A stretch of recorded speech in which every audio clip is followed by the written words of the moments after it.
안녕하세요. 변한연의 변결원장입니다. 오늘은 어느 환자분의 얘기를 하려 합니다. 과민성 대장증후군으로 설사를 하고 불면에 변비통이 심한 분이 계셨습니다. 2년 전에 교직을 퇴직하시고 몸이 좋지 않아서 병원, 한의원을 계속 전전하고 다니셨다고 합니다. 하지만 아무 소용이 없었고 자다가도 돌아누우면 어깨 통증이 심해서 잠에서 깨고 불면에 설사, 복통으로 고생이 이만저만이 아니었다고 합니다.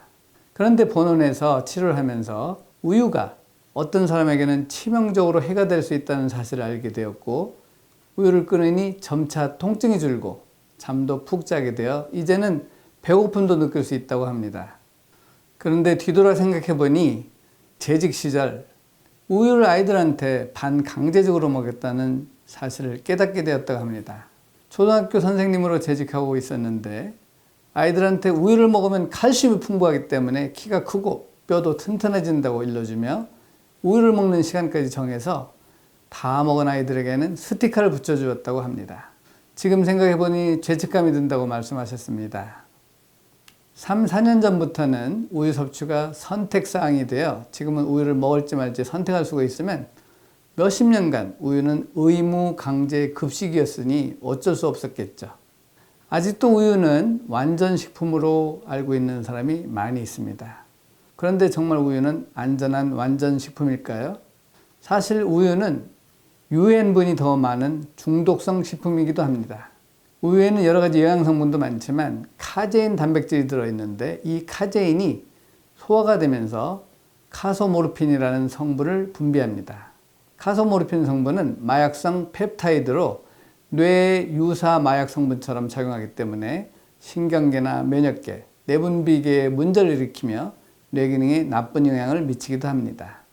이렇게 말씀드리면 우유가 엄청 위험한 음식으로 보이는데 다행히도 카제인 분해 요소가 있는 사람에게는 큰 영향을 끼치지 않습니다. 문제는 이 카제인 분해 요소를 태어날 때부터 가지고 있는 분이 있고 없는 분이 있다는 것입니다. 이를 유전적 다형성이라고 하는데요. 유전적 다양성이란 아데닌, 티민, 구아닌, 사이토신 4개의 염기서열로 구성되어 있는 DNA 염기서열이 일반적인 염기서열과 1, 2% 이상의 빈도로 차이를 보이는 것을 말합니다. 쉽게 설명하면 아버지에게서 하나, 어머니에게서 하나씩 물려받은 유전자의 조합이 개인마다 다양하여 눈 색깔이 다르다든지 머리가 곱슬리거나 직모이거나 키와 피부색이 다르다든가 질병에 걸릴 확률에도 차이를 보이는 것을 말합니다. 이처럼 부모의 유전자 조합에 따라 카제인 분해 요소의 유무가 결정되는 것입니다. 그러니 흔히 우유가 맞지 않으면 조금씩 먹거나 따뜻하게 먹다 보면 적응이 되어 먹게 된다는 말은 맞지 않는 말입니다. 그리고 대부분의 성인들에게 유당 분해 요소인 락타아즈가 없기 때문에 분해되지 않은 락토스가 소장에서 수분을 끌어들여 팽만감과 경련을 일으키고 대장을 통과하면서 설사 증상을 발생시키며 가장 큰 폐해는 카제인이 소장벽에 있는 장벽을 파괴하고 만성염증과 뇌염증을 유발하기 때문에 결국에는 신체 내로 돌아다니면서 자가면역 질환을 발동시킨다는 것입니다.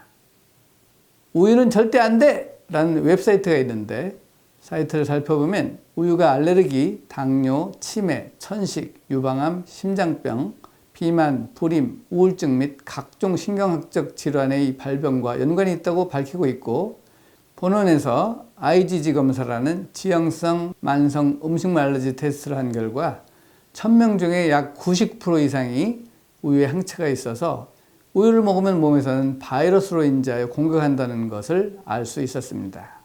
결국 카제인 분해 요소가 없는 분들이 우유를 많이 섭취하기 때문에 많은 사람들이 장의 염증과 통증으로 고생을 하고 이를 치료하기 위해 병원과 한의원을 전전한다 해도 과언이 아닌 것입니다. 그러니 평소에 우유를 자주 드시고 잔병치레를 많이 하신다면 우유에 항체가 있는지 없는지를 우선 검사하여 근본 원인을 찾아보시기 바랍니다. 제 이야기가 흥미로우셨다면 좋아요와 구독 부탁드리고 궁금한 사항이 있으시다면 아래 댓글로 남겨주세요. 감사합니다.